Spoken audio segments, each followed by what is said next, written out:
Hey everyone, this week it's all about shows. As a massive Cirque du Soleil fan, I'm going to tell you everything you need to know about the new Drawn to Life show that will open at Disney Springs in 2021.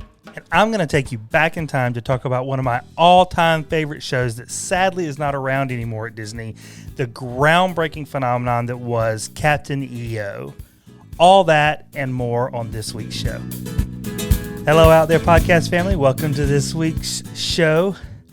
I am not going to be able to take Kelly seriously for even 30 seconds in this episode because these... You're Chris, and I'm Kelly. Oh, yes. And clearly my ears have thrown you completely off balance. I am totally shook right now because I forgot about this. These are not ears. This is Hades hair. Light up. Hades. It's light up Hades hair. Yes. Which I think says a lot about where I am right now. It's kind of like light up 80s hair. It is. It's like a blue, it's like puffy blue hair on the top of my head. Meant to be flames. And it lights. There's lights on the inside. And, I mean, has there ever been a headband more perfect for a global pandemic? I'm a walking dumpster fire. I mean... And honestly, that's what I feel like right now. So apropos in so many ways. And I was like, those ears are perfect for today. Yeah. Dumpster fire ears, here I come. My hair's on fire. That is literally what it feels like. So there you go. Awesome. Well, you look amazing. Yeah, I mean. And you're lighting up. You're lighting up the room. I'm just a ray of sunshine. Oh, man. Or hell. A ray of hellfire. That's it. That's awesome. No better description for me. So, hey, my favorite thing, where are you downloading? This week, Bel Air, Texas. Ooh. Yeah, which is a... this is a story all about how my life got turned upside down. I'd like to take a minute and just sit right there. I tell you how I became a prince of a town called Bel Air. Yep. Yeah. You want me to keep going? It's not, no, it's okay. It's the same one, though. It's not the same one. I mean, this one's outside of Houston, Texas. That is not where the Fresh Prince went. Huh. But it looks like a lovely place. Sure. South Point, Ohio. We also had a download from Columbus, Ohio, but I'm contractually bound to not say go Buckeyes. Beaverton, Oregon, which is outside of Portland. And Edmonton in Alberta, Canada. Right in the middle of Canada. I actually am working with some people in Edmonton right now, and they got about 1,000 feet of snow. Wow. Yeah, it's amazing. So, hey, thank you all for downloading. I can't believe we get downloads every week at all. So, that's so pessimistic. I know. So, hey, thank you all so much. If you want a sticker, add us on social media, and we will send you a sticker, and you'll love it. It's a beautiful sticker. It is. You ready? I'm ready. Main Street. Go. Interesting. The Biden administration is considering a travel ban to Florida. What? Yeah. So I don't know how serious it is, and obviously, Florida man governor down there is not for it. What has Florida done? So, the new cases, any new cases in Florida, 15% of all new cases in Florida, is how I should say it, are of the new UK variant. And they don't want it to spread. And they're like, okay, well, Florida is eat up with that one. Let's see if we can keep it in Florida. But no final decisions on that yet. You can't do that. I don't know, man. You can't do that. Airlines are obviously dead set against it because that's one of the few places people are actually flying to quite regularly. Right, but you can't put a fence around Florida. That's just not going to work. Oh, we'll see how it goes. Not with Florida man. There's Not no with way. Florida man down there. There's no way. Disney confirms the reimagining of the rooms at the Contemporary. Okay. They did not confirm that they're going to be Incredibles themed. Okay, but that seems to be their prevailing theory because they definitely tested Incredibles theming on a couple of rooms, and there's photo evidence of that. But they did confirm that starting some point in April, they won't be booking rooms at the Contemporary for like 6 months. Oh wow! Yeah, no rooms at all. I don't know if it'll be a rotating thing, but definitely a reduction in those rooms. Okay, wow. The amenities at the Contemporary should not be affected. So the pool, It's supposed to be like a mid-century modern vibe, isn't that what you said? Yeah, but that's sort of its bag anyway, right? But the Incredibles theming might be right. Well, the cool. Incredibles had sort of a mid-century modern yeah, house. Yeah. Oh, yeah, that's true. Yeah. Right. So that's what's going on at Contemporary, and good for it. It probably needs a little updating. Needs to be more contemporary. Look at you. You are on fire. I'm on fire tonight, people. You'll use that joke a number of times, I'm sure. Disney Productions. So this was interesting. Disney Productions, now it was their own executive that was making this claim, but the data sort of supports it, is supposedly one of the safest film studios in Hollywood. Like during COVID or just in general? No, during COVID, specifically related to COVID. The lady, her name is Walden. I can't remember her first name. She did a Q&A as part of an annual intercollegiate business convention for Harvard undergraduates. Uh-huh. And she said that after adapting to COVID protocols last summer and fall, most of Disney's TV productions have maintained virus transmission rates under 1%, making them some of the safest places. Dana Walden said that in LA.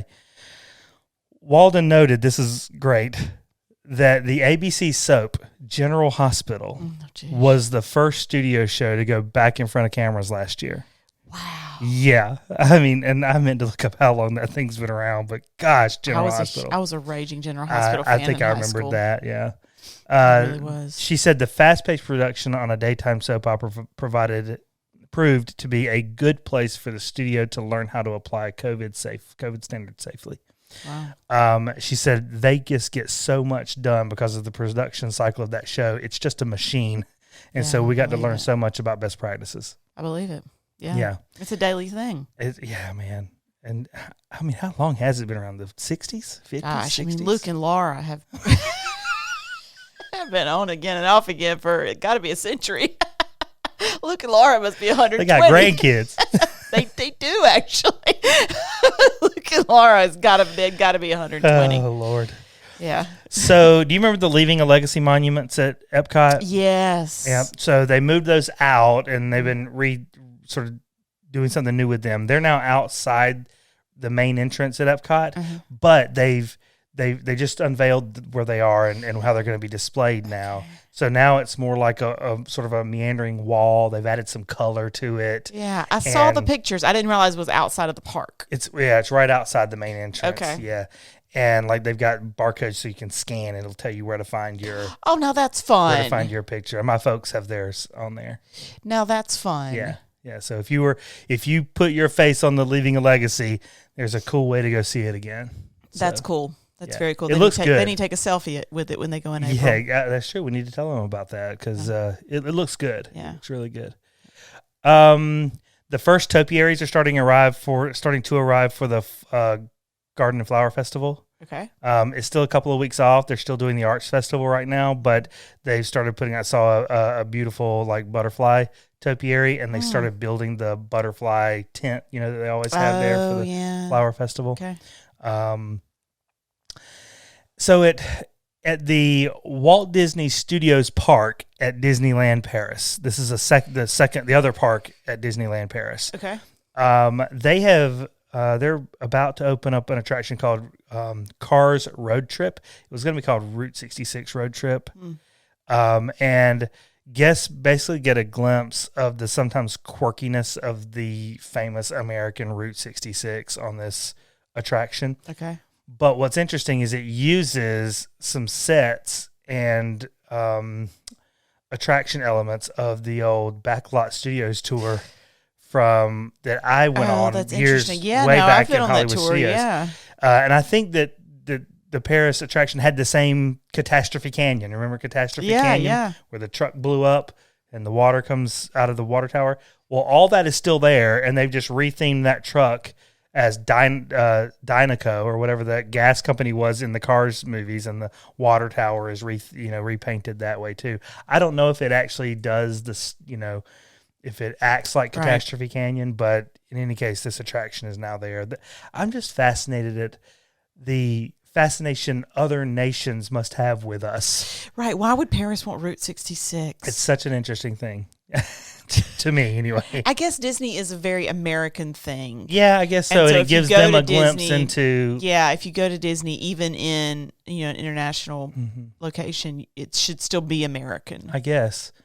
But I mean, I don't know that they're always right. That whole meat on a stick thing in Japan. You would buy it and love it. I'd eat it. You know you I'd would. I would eat it like you can't even believe. I would go straight to town I've on got it. so many pictures of you eating just meat that looks exactly like that at Disney. I mean, the Ronto wrap. That's true. I've got so many pictures of you eating the Ronto wrap, a 12-inch hot dog. Yeah, you ain't wrong. You love a long piece of meat. Wow. On fire. Yeah, you are. Moving on from that. Fire. Gosh. Oh, Disneyland is considering annual pass programs that may only be good for certain times of day or certain parts of the week. They're right at the beginning stages of figuring out new annual pass options. So they're thinking about maybe we put together annual pass options that are only good for the weekends or only good for midweek or only good after 4:00 in the afternoon, that kind of thing. There's apparently an annual pass for EPCOT specifically that allows you to go in after 4:00 any day of the week. Like today. Oh, that's interesting. That's available. Which would be great. If you don't want the full annual pass, but you live in Florida and you'd like to go over to EPCOT to eat dinner on a random Right. night. So it might give people a little bit more affordable options. Yeah. Exactly. Yeah. So they don't know what they'll come up with yet, but those are the kinds of things that they're looking at. He said, Ken Potrock. I don't know. So sorry, Ken. Sorry, Ken. I know that's not his name. It couldn't possibly be. I hope it is. But he This says is nothing. Ken's idea? Yes, nothing's off the table, he says. Okay. This last one is just pure rumor, but I hope it's true. Uh-oh. Speculation by some bloggers online that maybe there's a nighttime show coming for Spaceship Earth. There's some new lighting and sound elements being That would installed. make sense, honestly. I would love Right, that. like, Hollywood Studios essentially has 2 nighttime shows, right? They have the Star Wars one and they have Fantasmic, and so it helps spread the crowd out too. Yeah, I hope that Yeah. that happens, man. There's apparently some new like subwoofer and speaker elements going in and some new lighting stuff I going could in see there. that. Oh, I man. could totally see that. Please let that be a thing that happens. But like Okay. you're going to miss Harmonious. You're not going to miss Harmonious. No. But still, You want other people to be able to on see our something. way back out of the park, we get to see this other show. I don't think that's Just how it give works. us 2 shows. Mini That's how it take. works. You ready for mini this take? mini take? Let's Are do you it. sure? Yeah. I'm on fire today. I know. Give me a mini take. The one thing you must eat or drink at the Magic Kingdom. Oh, The one thing you must eat. one thing Or I drink. must eat or drink. It's eat. At the Magic Kingdom, it's eat. There's no special drink thing at the Magic Kingdom. Okay, They what do don't you sell have? alcohol. What are you going to say? Must eat. Must eat at the Magic Kingdom. I'm going to go with, Oh, gosh. This is so hard. I'm going to go with the cattail. Oh, that's a good one. I'm going to go with the cattail. I mean, we did really fight for it. the we tried time last we were time. there. We really tried hard last time.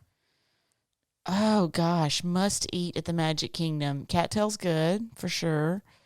I'm sort of like walking through the park right now. I hear you. I see. Yeah. And over in, I mean, I do like the not the Dole Whip, but like the ones that have pistachio and cherry. You always go for whatever special Dole Whip is going kind of on. a seasonal Dole Whip. I don't care for the pineapple one. Sorry, Dole Whip people, don't at me. I prefer the pistachio and cherry. Oh my gosh, this is so hard. I mean, you could say seasonal Dole Whip.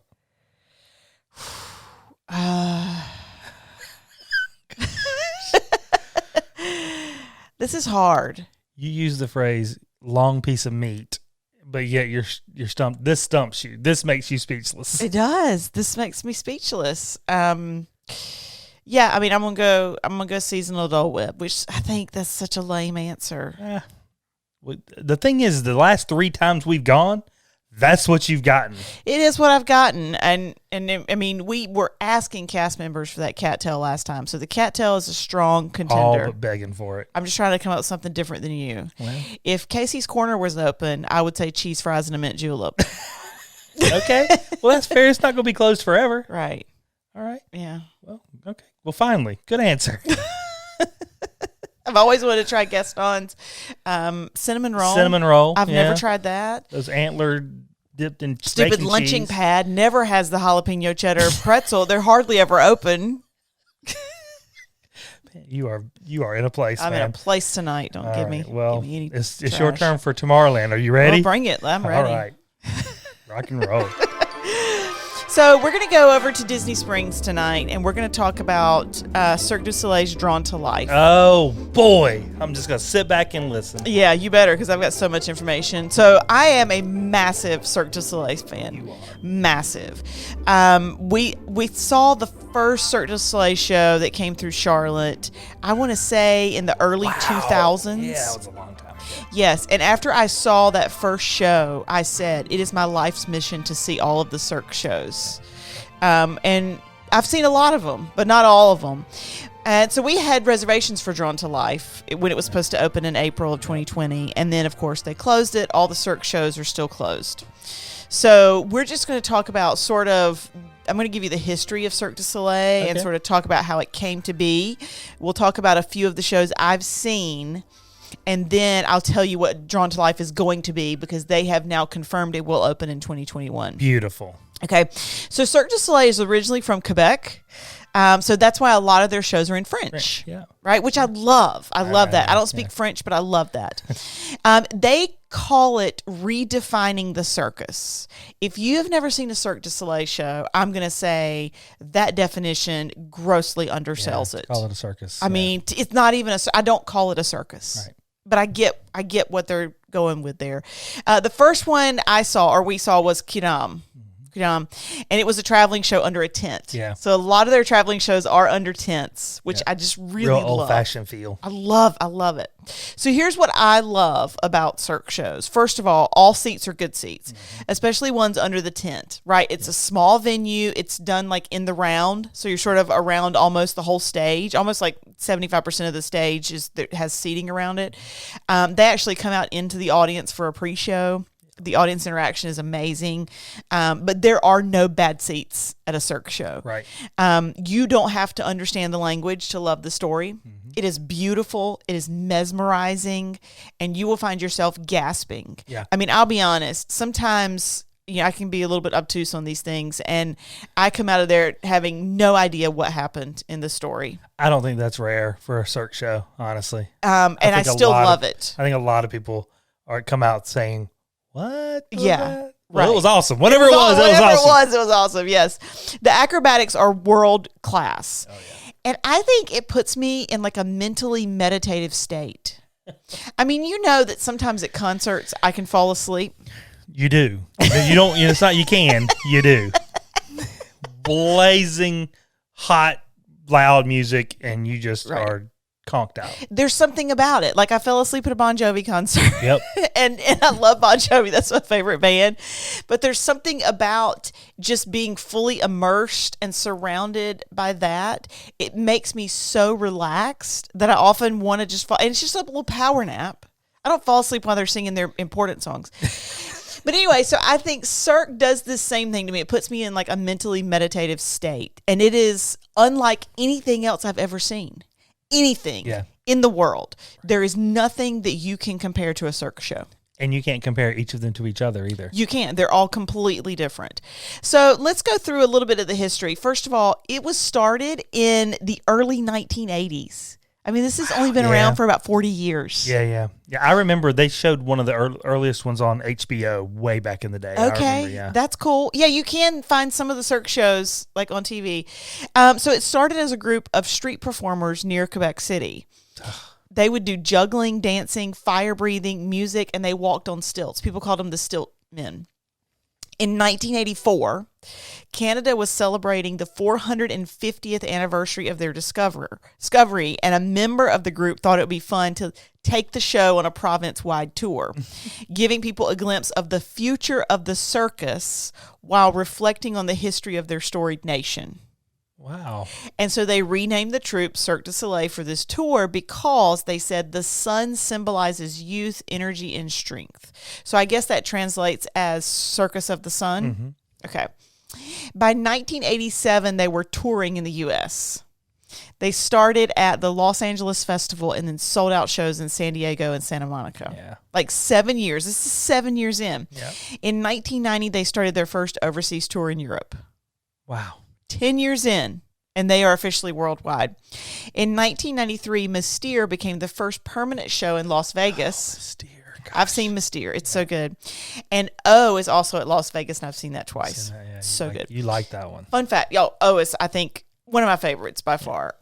O sells like a metal keychain. And I had that keychain for years. It broke. I went back to O, bought another keychain, and it broke too. But I love, love, love that keychain. O is in water.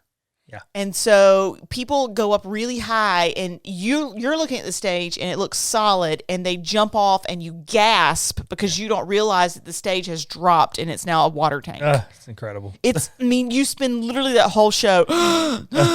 The shows in Vegas obviously are not in an intimate setting. Right. They're much larger, but the seats are all still good. I know I was in nosebleed for O at least twice. 4 decades later, their shows travel the world, and they have permanent shows in Vegas, Disney Springs, and then a couple internationally. They have over 1,300 artists from 55 different countries. Incredible. So when you see the show, you can tell this is a big deal. Like, this production is special. Oh, yeah. And so they have videos on their website where you can see their headquarters in Canada. Mm-hmm. And it's amazing. I mean, it's exactly what you think it would be, right? I mean, amazing music studios where they can record the scores. Right. Amazing areas where they can make the costumes, huge practice areas. It's exactly what you think it needs to be. Each show has between 50 and 100 artists. All of the costumes are made in-house and hand-dyed. Some of them are hand-painted. Like, they buy these special textiles, that are flexible and, very durable. Sure. And then they essentially hand paint the things for the shows. I mean, the talent. I know. They have multiple composers on staff who write custom scores for every show. Yeah. And the sets are computer designed and then built in-house. So I've seen Quidam, Verikai, Mystere, and O twice. Okay. Lanuba was at Disney Springs for years, and I never saw it. Oh, it was incredible. Beautiful. And Drawn to Life was recently created. This is why it's so special, because Lanuba was there, but it was still a Cirque show. Totally Cirque. Drawn to Life was created as a collaboration between Disney Imagineers and Cirque. Which, I mean, come on. So it's a true Disney show. Yep. So here's the description for Drawn to Life. Okay. Drawn to Life invites you into an astounding world where the art of Disney animation is experienced like never before. Gather your whole family for an unforgettable leap into this amazing new show, a live acrobatic journey where our stage is transformed into a giant animation table. Oh my gosh. This love letter to the art of Disney animation celebrates life in all of its motions and emotions. The show tells the story of a determined girl, Julie, who discovers one last gift left by her animator father, a sequence of unfinished drawings. Guided by a magical pencil and a quirky troupe of imaginative muses, she embarks on an inspiring quest filled with her childhood Disney memories. We'll follow her as she leaps into a whimsical world of animation and discovers new possibilities that animate the story of her future. Does that not sound amazing? It sounds really great. I bet those muses are going to be some ridiculous acrobats. So I saw the design for the set. Oh, really? And it is amazing. So the whole sort of outside, the top part of the set, sort of if the stage is a rectangle, the sides and the top sort of make up the outer side of the stage. Oh, wow. And it's all like animation paper, like big, huge pieces of animation paper. It looked amazing. Like if you've seen Wicked on Broadway. Oh, yeah. That exterior set on the outside of the stage, it reminds me a lot of that. Like something that big and imposing. It was supposed to premiere on April 17th, and obviously it didn't. Right. We had tickets for May. But Disney has confirmed that it will open in 2021. All Cirque shows are still currently grounded. Nice. So I'm telling you, that's a trip for me. Yeah, just to go down there. Just to go. Yeah. I need to go and see that. Yeah. I mean, my love for Cirque and my love for Disney coming together. My mind will be blown. You just... I may sleep through the whole thing. Oh, gosh. My dad went to see Ka in Las Vegas twice and fell asleep halfway through both times. Just because for the same thing. For the same reason. Also, may stayed up a little while. Stayed up too late. Yeah. That's going to be awesome. I can't wait to go see Drawn to Life. Yes, absolutely. All right. Okay, World Showcase. We're going to talk about a show here, too. A show that you cannot see anymore, but was one of my absolute favorites when I was growing up. Uh-oh. I'm worried about this. Captain EO. Oh, gosh. Did you ever see Captain EO? I never saw Captain EO, but you've told me about it before. I mean, I get the premise of it. Oh, my gosh. Okay. So this was a 3D. It was actually a 4D movie starring Michael Jackson that ran at EPCOT and I think it also ran out in Disneyland somewhere too. But at EPCOT, it was in the theater there that's attached to Journey into Imagination. Okay. And it ran from 86 to 96. It was reintroduced in 2010 as a tribute after Michael Jackson's death in 2009. That's what I remember. Yeah. That's what I remember. Yeah. Yes. The last time it was shown was at EPCOT on December 6, 2015. So they ran for a few years there. That's what I remember. Yeah. Yeah. Michael Jackson's obviously a very polarizing figure for some people. Obviously. But it's hard to ignore his talent. He's a pop legend. Yeah. And I mean, his impact on music and in many cases film with what he did with music videos, whether it's Thriller or Smooth Criminal or so many other ones. This one is right in there, man, because what they did with sight and sound with this thing was absolutely a triumph. I mean, I remember I was 11 when I first saw it. Wow. And I remember sitting there being just legit like gobsmacked at what I was seeing on this, what my senses were experiencing watching this thing. Okay. So here was the plot, just really quick. This is a space adventure, okay? Captain EO leads a ragtag crew on his spaceship on a mission to deliver a gift to the Supreme Leader, who lives on this world of rot and twisted metal and steam vents and all kinds of ugliness. Okay. So after a sort of a dogfight in space with other ships, they crash land on her planet and they're quickly captured and brought to her in her like courtyard or whatever. Okay. She reminds me of kind of like a Star Trek Borg sort of a character. Oh. She's super creepy. She's like literally connected to the machinery around her with piping and I don't know. She like literally slides down from the ceiling. Ooh. It's really pretty creepy.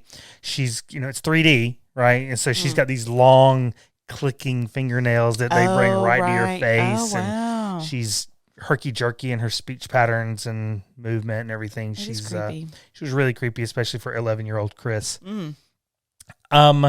So she sentences the crew, because she's evil, right? She sentences the crew to become trash cans. And and she's going to torture Captain EO in her darkest dungeon for 100 years. Okay, so not looking good for them. Before they're carried away, though, Captain EO tells her that he has a gift for her. He sees the beauty in her and that he brought her a gift to unlock her beauty. She likes the idea of a gift. Okay. And the gift turns out to be his song, It's a song called "We're Here to Change the World."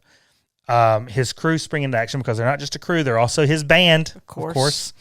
And so 2 of the crew members are like robots, and so they sort of transform into a drum set and a guitar, and some of the other crew members use them as their instruments. Captain EO draws power from the music, and he sings and dances his way through fighting her guards and soldiers, converting them to his side along the way. So like, wow, they're all in these dark, robotic looking outfits, something between like Darth Vader and a regular stormtrooper kind of thing. Okay. And when he sort of imposes his power on them, they may still be wearing similar outfits, but their masks come away and all their outfits turn white, and they're good now, they're right? Good guys wear white. Ultimately, after some really cool, very Michael Jackson-esque choreography numbers with the music, he converts the Supreme Being herself into a beautiful, caring leader, and her rotting palace becomes this beautiful temple and a green paradise and all this kind of stuff. Wow. Right. Music is powerful, man. Sure. Here's the bottom line for this thing. This thing was pure Michael Jackson music and dance magic. I mean, the choreography is, Thriller-esque, but with different music, different choreography, but lots of dancers in syncopation, right? It was really great, energetic, inspiring music, just made you feel happy, okay? But the filmmaking was also groundbreaking. There's documentaries on this. Like right after it came out, a couple of years later, HBO literally did a documentary on the making of Captain EO. It's 4D, so when the ship crashes into the planet, it's not just images that fly at you, right? Literal smoke comes out of the screen and fills up the theater. So this was the first time. This was before Muppets, Oh, really? Yeah, this was the first run at that kind of thing at Disney. And now it's just totally common, like Bug's Life. Exactly. During the laser fight in space, it's not just 3D film movie lasers that are coming at your face. There are literal lasers that shoot out of the movie screen, laser lights. Wow. And I'm thinking they had to time it so that when the film ship comes to that part, the physical screen, that kind of thing blows my mind. And, just some run-of-the-mill Imagineers put this thing together, right? Of course. No. This idea definitely sprung from Imagineers. Okay, it was their story idea. But this thing was executive produced by George Lucas. Wow. Yeah, exactly. He knows a thing or two about how to produce a space opera. You reckon? Yeah. And he's doing his executive production thing, and he's like, we got to get ourselves a director here. So who should we get? Let's see if Francis Ford Coppola is busy. Oh, geez. So yeah, the guy that did The Godfather 1 and 2 and Apocalypse Now directed this thing. Now this show was only like 15, 20 minutes long. Wow. But let's get George Lucas to produce it. Let's get Francis Ford Coppola to direct it. We'll get Michael Jackson to do the song and dance. Just a little thing. Just a little bitty thing. And the Supreme Leader, that was Angelica Houston. Morticia Addams herself. Wow. Right? She was also in The Witches and about 200 other film credits to her name. Gosh, this was just a little bitty thing. A little old thing they did, right? for little thing for they EPCOT. put together for EPCOT. Yeah, So yeah, this thing was groundbreaking on a number of different levels. And Michael Jackson, he wrote the 2 major songs in it. One was called "We're Here to Change the World," and then the closing credits, the end, their walkout song, right, when everything is, green and beautiful. Their walkout song was "Another Part of Me," and that's something I think we've actually probably heard on the radio before. But both of those songs are just toe tappers, right? Make you feel good when you hear them. And